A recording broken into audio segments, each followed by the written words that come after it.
Assalamualaikum warahmatullahi wabarakatuh. Jadi yang pertama saya memang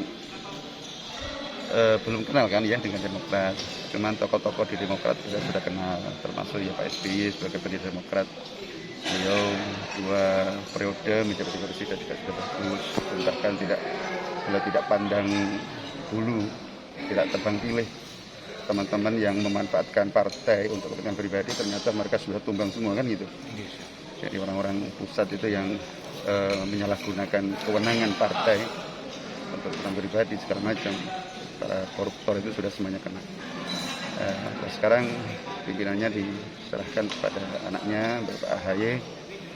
Ini nampaknya juga visi misi beliau sangat bagus sekali. Apalagi juga ditindaklanjuti oleh Bapak Michael ini tadi disampaikan. Saya lebih tertarik lagi ketika kami kemarin ditaarufkan ya, dikenalkan sama Pak Michael sama Pak Maskur di rumah di depan beliau. Dan beliau cerita banyak tentang mulai awal mula beliau sama sekali tidak tertarik dengan dunia politik karena memang brengsek kan gitu ya. Tadi sudah sampaikan seperti itu. Tapi ketika beliau lama-lama mengenal lebih jauh tentang maksud dan tujuan partai politik didirikan dan segala macam, maka beliau ini kepingin ya mengembalikan jati diri partai, fungsi daripada partai didirikan ya, apalagi tadi platformnya Demokrat sudah disampaikan sama dengan partai yang lain. Nah untuk itu karena beliau ini memang secara materi beliau tidak punya lembaga, beliau hanya seorang pengusaha dan usahanya di beberapa kota sudah banyak.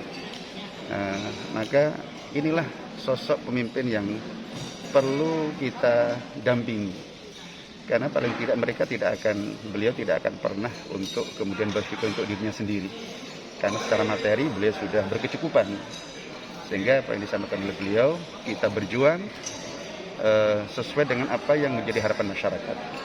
Partai Demokrat berjuang untuk kepentingan masyarakat. Itu yang membuat kami akhirnya lebih mantap lagi melangkah dan bergabung dengan Partai Demokrat, karena visi dan misi Ketua DPD Demokrat tadi tidak disampaikan seperti itu, sehingga kami lebih mantap lagi.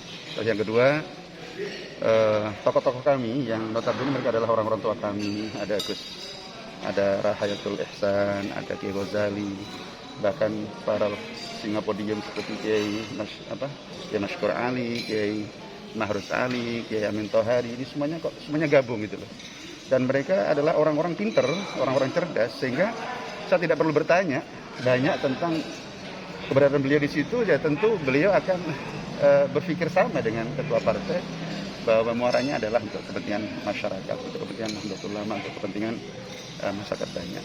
Nah, saya kira itu, sehingga keberadaan para kiai yang sekarang alhamdulillah sudah menjadi 40 orang, yang awalnya hanya 10 orang, kemudian berkembang jadi 20, dan sekarang alhamdulillah sudah 40 orang ini.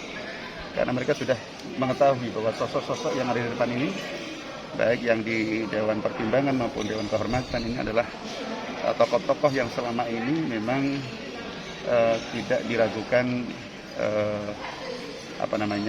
latar belakang pendidikannya dan keilmuannya. Sehingga saya yakin saya tidak salah kemudian saya tertarik juga ya, kemudian jatuh hati kepada Demokrat, karena memang orang-orang tua kami sudah banyak yang bergabung di situ. Saya kira itu.